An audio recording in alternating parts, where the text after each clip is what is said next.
Assalamualaikum warahmatullahi wabarakatuh. Kembali lagi bersama Min Prof untuk melanjutkan kisah Hiu Lejin, mantan tentara bayaran yang membalas dendam untuk para pembuli. Jadi langsung saja siapkan bantal, mulai rebahan, dan simak kisahnya.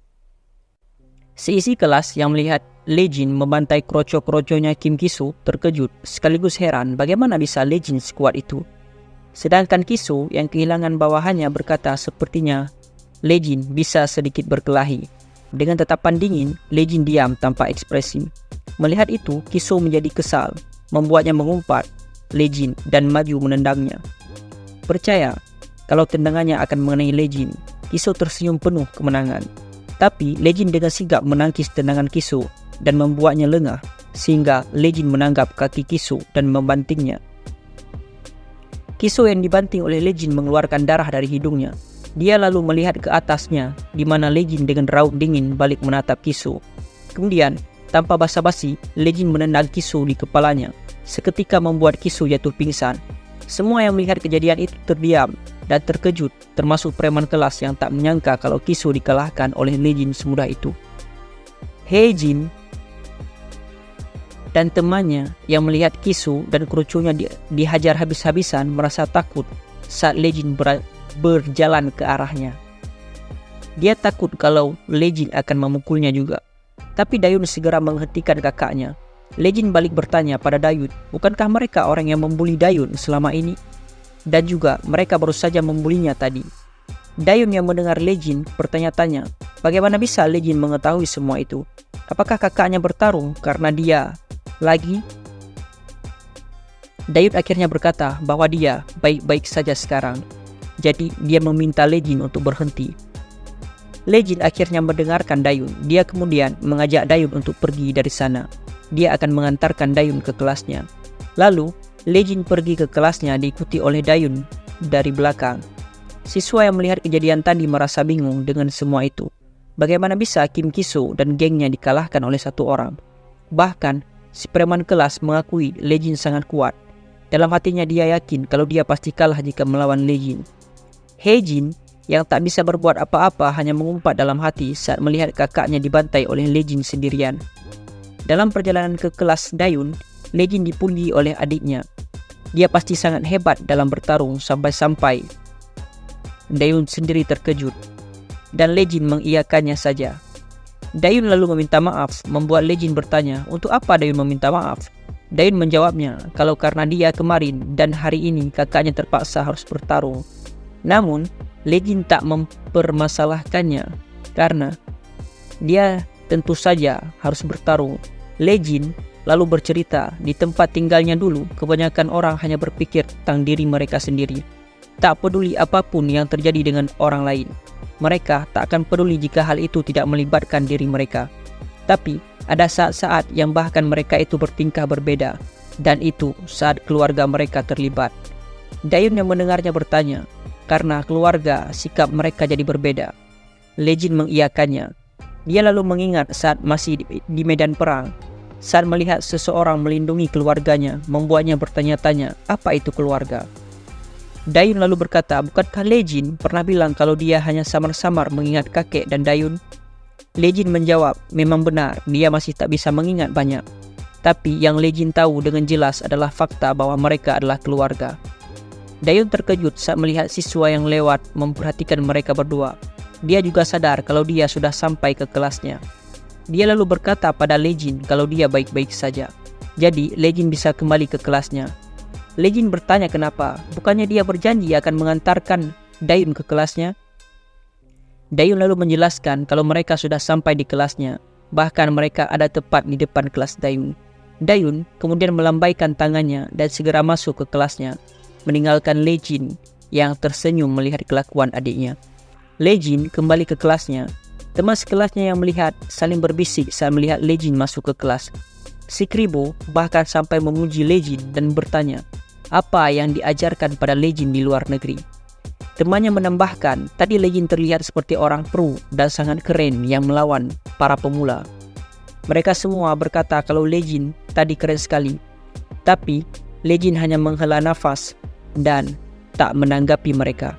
Yaoshan yang ada di sampingnya berkata, Kalau dia pikir tadi Lejin terlihat sangat keren. Lejin tersenyum saat mendengarnya. Kiso yang sudah kembali ke kelasnya memukul meja dengan sangat keras. Para kerucunya hanya terdiam, tak berani berkata apa-apa. Dalam hatinya, Kiso yakin ada sesuatu yang berbeda dengan Lejin. Aura dan cara bertarungnya tak terlihat seperti pemula. Heijin yang juga ada di sana dengan kesal bertanya, mau sampai kapan mereka begini? Mereka hanya lengah saat melawan Lejin tadi, jadi mereka hanya perlu untuk melakukannya lagi lain kali. Melihat mereka semua hanya diam membuat Heijin bertambah kesal. Dia melanjutkan, kalau Lejin hanya seorang diri, apakah mereka akan bersikap seperti ini hanya karena dikalahkan oleh satu orang? Muak mendengar omelan Heijin, Kiso dengan suara keras menyuruh Heijin untuk diam. Kalau dia terus berbicara, kenapa dia tak mencoba bertarung melawan Lejin? Heijin terkejut mendengar Kiso membentaknya. Dia lalu berkata, Kiso dikalahkan oleh satu orang dan sekarang menyalahkan Heijin. Kiso yang marah hanya berkata, apa? Sambil melihat ke Heijin dengan kesal. Karena kakaknya membentaknya, Heijin keluar dari sana dan membanting pintu di sana. Dia lalu kembali ke kelasnya. Di lorong, dia berkata dalam hatinya, kalau kakaknya lah orang yang dihancurkan sepenuhnya oleh satu orang. Dia lalu mengingat saat Dayun diantar oleh Lejin ke kelasnya, dan itu membuatnya sangat kesal. Heijin lalu masuk ke kelas sambil membanting pintu. Dia lalu berkata kalau dia cemburu pada Yu Dayun. Mulai sekarang kehidupan sekolahnya pasti sangat baik. Kalau terjadi sesuatu yang buruk, dia tinggal menangis pada kakaknya. Heijin bertanya, apakah perkataannya itu salah? Dayun hanya diam dan tak berkata apa-apa, dan itu membuat Heijin bertambah kesal karena Dayun mengabaikannya. Dia ingin membuli Dayun, tapi saat mengingat Lejin, dia tak berani. Dalam hatinya, dia berkata, apakah mulai sekarang dia hanya bisa diam saat melihat Dayun? Tidak mungkin Heijin melakukan itu. Sepulang sekolah, Dayun masih sibuk memikirkan kejadian tadi saat kakaknya menghajar para pembuli di sekolah. Kata-kata Lejin masih membekas di kepalanya. Ini bukan salahmu, ini salah mereka. Kita adalah keluarga. Dia kemudian berpikir, apa akan mungkin baginya untuk tetap pergi ke sekolah bahkan ketika ada perempuan pembuli itu di sana. Dayun kemudian mengingat-ingat memori yang menyakitkan saat dia dibuli oleh Heijin. Dia disuruh-suruh oleh Heijin, bahkan dipukul tanpa alasan. Apakah semua itu tak akan terjadi lagi pada Dayun? Karena terlalu sibuk berpikir, Dayun tak menyadari kalau dia telah melewati Lejin di gerbang sekolah. Melihat Dayun yang lewat begitu saja, Lejin memanggilnya, membuat Dayun tersentak dan baru menyadari Lejin ada di dekatnya. Lejin lalu bertanya, apa yang dipikirkan oleh Dayun? Apakah dia tak ingin memberitahu kakaknya apa yang dia pikirkan? Tidak menjawab pertanyaan kakaknya, Dayun hanya meminta maaf dan bertanya, apakah Lejin juga menubuhnya lagi? Dengan senyum di wajahnya, Lejin mengiyakannya dan berkata kalau dia tak pandai mengingat jalan. Dayun keheranan mendengar alasan Lejin yang tak masuk akal itu. Mereka berdua akhirnya pulang bersama. Dayun kemudian memberitahu Lejin untuk singgah di toko sebelum pulang ke rumah. Karena penasaran, Lejin bertanya, apakah Dayun ingin membeli sesuatu? Dayun menjelaskan kalau kakek akan kelaparan jika dia pulang terlambat. Jadi kakek suka menyiapkan makan malam sebelum dia kembali. Lejin akhirnya paham kenapa Dayun ingin pergi ke toko. Tanpa mereka berdua sadari, Heijin memperhatikan dari belakang sambil berkata, kalau nanti akan sangat menyenangkan. Dengan senyum liciknya, Heijin berkata bahwa bagaimana Dayun akan menikmatinya nanti. Di toko, Dayun terlihat bingung saat sedang memilih sayur mana untuk dibeli. Sedangkan seluruh pelanggan toko yang sedang berbelanja sibuk memperhatikan Lejin. Dayun yang mendengar bisik-bisik mereka kemudian melihat ke kakaknya. Di sekolah juga semua orang berbicara tentang ketampanan kakaknya. Dia lalu bertanya, apakah Lejin sebelumnya punya pacar sebelum pindah ke sini? Lejin terkejut mendengar pertanyaan adiknya. Lalu dia balik bertanya, apakah maksud Dayun dia pernah mengencani seorang perempuan? Lejin akhirnya menjawab kalau dia tak pernah punya pacar. Dayun balik bertanya, kenapa? Padahal dia pikir Lejin sangat populer. Lejin menjawab singkat kalau dia sibuk. Dayun merasa bersalah karena bertanya, karena dia pikir kakaknya pasti menghadapi banyak kesulitan di luar negeri. Lejin lalu bertanya, apakah Dayun punya pacar? Dengan ragu, Dayun menjawab kalau dia tak punya pacar. Saat Lejin bertanya apa alasannya, Dayun menjelaskan kalau dia sama seperti Lejin, dia juga sibuk. Sesudah makan malam, kakek memberikan Lejin HP baru sebagai hadiahnya. Lejin tak bisa berkata apa-apa saat melihatnya. Kakeknya berkata kalau seluruh murid memiliki benda itu, sehingga kakek membeli satu untuk Lejin. Tapi, dia tak tahu apa Lejin suka atau tidak. Dayun yang juga melihat tahu kalau HP itu adalah keluaran terbaru saat ini. Kakek melanjutkan berkata kalau dia sudah menyimpan nomornya dan nomor Dayun di HP itu. Tapi Dayun berkata kenapa kakek tidak mengajaknya? Dia bisa memilih HP yang cocok untuk Lejin. Kakeknya bilang kalau dia tidak bertanya pada penjualnya. Dayun bertanya kenapa kakek tidak bertanya lebih dulu padanya. Dayun bisa membuatnya lebih mudah untuk kakeknya. Namun kakek menjawab kalau dia hanya ingin membeli sendiri untuk Lejin. Dayun dan Lejin terkejut mendengar itu. Kakek melanjutkan berkata kalau orang yang bilang kalau akhir-akhir ini jika kamu memiliki HP, kamu tidak akan bisa meletakkannya. Kakek juga menambahkan nomor HP-nya. Dan dia bertanya apakah Lejin menyukainya. Dengan tersenyum Lejin mengiyakan kakeknya. Kakek lalu bertanya apakah Dayun kecewa karena Lejin dibelikan HP baru olehnya. Karena kakaknya belum punya HP, jadi kakek buru-buru membelinya.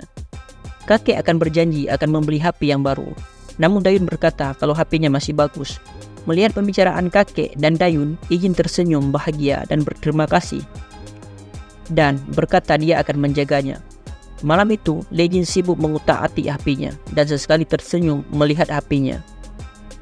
Di tempat lain, Letnan Kang yang sedang bekerja dikejutkan dengan dering HP-nya. Membuatnya bertanya-tanya siapa yang menelponnya selarut ini. Letnan Kang melihat pesan di HP-nya yang tertulis, mulai sekarang hubungi aku di nomor ini. Dia tahu kalau itu adalah Lejin. Anak buahnya yang juga melihat berkata bahwa dia tak tahu Lejin membeli HP. Bukannya Lejin tak pernah punya HP sebelumnya? Letnan Kang juga tak mengerti. Lalu anak buahnya melanjutkan. Dia pikir Lejin hanya mengganti email. Tidak ada orang di hari ini yang tidak punya HP. Letnan Kang menjadi kesal mendengar itu dan berkata dia akan membelikan HP yang paling mahal untuk Lejin. Tapi anak buahnya berkata kalau mungkin Lejin tak menyukai merek HP ini. Besoknya, sesudah mandi, Lejin melihat Dayun berlari sambil berkata dia berangkat. Lejin lalu bertanya apakah Dayun berangkat lebih awal hari ini. Tapi Dayun berkata kalau dia sudah terlambat. Sambil pergi keluar, Dayun berpesan pada Lejin, jika sudah makan, masukkan piring ke dalam wastafel. Mendengar itu, mata Lejin melihat makanan yang ada di atas meja. Dalam perjalanan, Dayun melihat jam di HP-nya dan yakin kalau hari ini dia tak akan terlambat. Dalam hatinya dia berpikir tentang sup yang kemarin dibuatnya. Kakek menyukai itu dan dia butuh waktu lama untuk menyiapkan sup itu lagi. Dia mengingat kembali saat kakeknya bertanya apa Dayun menyiapkannya lebih awal seperti ini lagi. Kakek juga menyuruh Dayun untuk banyak istirahat dan belajar. Dia bisa makan apapun yang ada dan pergi bekerja. Dengan senyum di wajahnya, Dayun berkata kalau dia senang kakek menyukai sup buatannya. Tiba-tiba, Dayun ditendang hingga terjatuh. 3 wanita dengan masker berdiri di depannya dan membentak Dayun. Harusnya dia melihat ke depan saat berlari. Dia menabrak seseorang, tapi bahkan tak meminta maaf dan mengacaukan mereka. Wanita itu segera menyuruh Dayun untuk meminta maaf. Sambil terduduk di tanah, Dayun meminta maaf pada mereka. Tapi wanita itu malah menampar Dayun dan berkata, apa hanya itu yang bisa Dayun katakan? Hah? Dia sudah merasa frustasi sejak pagi dan Dayun hanya bisa pasrah karena dipukul oleh wanita itu. Tiba-tiba salah satu dari mereka menyarankan bagaimana kalau mereka pergi ke karaoke sekarang. Dan yang lain segera menyetujuinya. Wanita itu lalu duduk dan bertanya, apa Dayun akan ikut bersama mereka? Mendengar suara itu, Dayun tahu kalau wanita itu adalah Kim Hye-jin. Sore itu, di karaoke, akhirnya ketiga wanita itu pulang. Salah satu dari mereka mengeluh karena skornya kurang hari ini. Yang lain berkata, kalau dia hanya tak bisa bernyanyi. Pemilik karaoke mengucapkan selamat tinggal pada mereka. Sambil membawa alat bersih-bersih, dia berkata, kalau anak-anak zaman sekarang sangat nakal, kenapa pula mereka berteriak saat bernyanyi? Saat membuka pintu ruang karaoke, dia terkejut melihat Dayun yang terbaring lemah di dalam dengan pakaian yang sudah lusuh. Dia bertanya, apa Dayun baik-baik saja? Dengan darah kering di hidungnya, Dayun menjawab kalau dia baik-baik saja. Dan juga Dayun tidak berpikir pemilik karaoke begitu peduli dengannya. Pemilik karaoke mengeluarkan HP-nya dan menyuruh Dayun untuk menunggu dan dia akan menelepon ambulan. Tapi Dayun bilang pada pemilik karaoke itu tak perlu. Dan dengan tertatih-tatih, Dayun pulang dari sana. Di sekolah, seorang guru bertanya, kemana Dayun hari ini? Salah seorang siswa menjawab kalau mereka tak melihat Dayun hari ini. Gurunya bertanya, apa ada yang salah karena Dayun tak meminta izin padanya? Teman sebangku Heijin bertanya, apa menurutnya Dayun baik-baik saja? Heijin dengan acuh menjawab kalau dia kira itu tidak sedikit. Temannya masih khawatir karena Dayun sudah terlambat hari ini. Tapi Heijin malah bertanya kenapa dia masih berbicara omong kosong. Apa hubungan mereka dengan absennya Dayun? Mendengar itu, temannya hanya bisa berkata kalau mereka tak ada hubungannya dengan hal itu. Sepulang sekolah, seperti biasa, Lejin menunggu Dayun di gerbang. Tapi bahkan saat seluruh murid sudah pulang, dia masih tak melihat Dayun. Karena itu Lejin menelepon Dayun. Di rumah, Dayun yang tertidur tidak mengangkat teleponnya. Akhirnya, Lejin pulang sendiri. Sesampainya di rumah, dia melihat sepatu Dayun sudah ada di sana. Kemudian, Lejin mengetuk pintu kamar Dayun untuk memastikannya. Mendengar ketukan, Dayun bertanya dari dalam kamar, apakah kakaknya sudah pulang? Lejin bertanya, kenapa Dayun ada di rumah? Tak menjawab, Dayun balik bertanya, apakah Lejin juga menunggunya hari ini? Lejin mengiyakannya, berkata kalau dia belum mengingat jalannya dengan baik. Dan Dayun tak menjawab teleponnya. Dayun meminta maaf pada Lejin karena dia tertidur. Mendengar suara Dayun berbeda, Lejin memintanya untuk membukakan pintu. Namun Dayun menolaknya. Dia beralasan kalau dia sedang tak enak badan. Jadi dia berbaring. Lejin bertanya apa Dayun sedang sakit. Dayun segera menjawab kalau dia hanya butuh minum obat dan tidur sebentar. Akhirnya Lejin menyerah dan berpesan jika dia membutuhkan sesuatu maka panggil saja kakaknya. Lejin berbalik untuk merapikan sepatunya sambil berpikir apa dia harus membeli beberapa obat untuk Dayun. Dan saat itulah dia menyadari kalau ada noda darah di sepatu Dayun. Raut wajah Lejin segera berubah melihat sepatu itu. Dia sepertinya paham kenapa Dayun bersikap aneh hari ini dan bersambung. Oke, maka berakhirlah petualangan Yu Lejin pada hari ini. Kita akan kembali di lain waktu dengan jam yang sama. Assalamualaikum warahmatullahi wabarakatuh.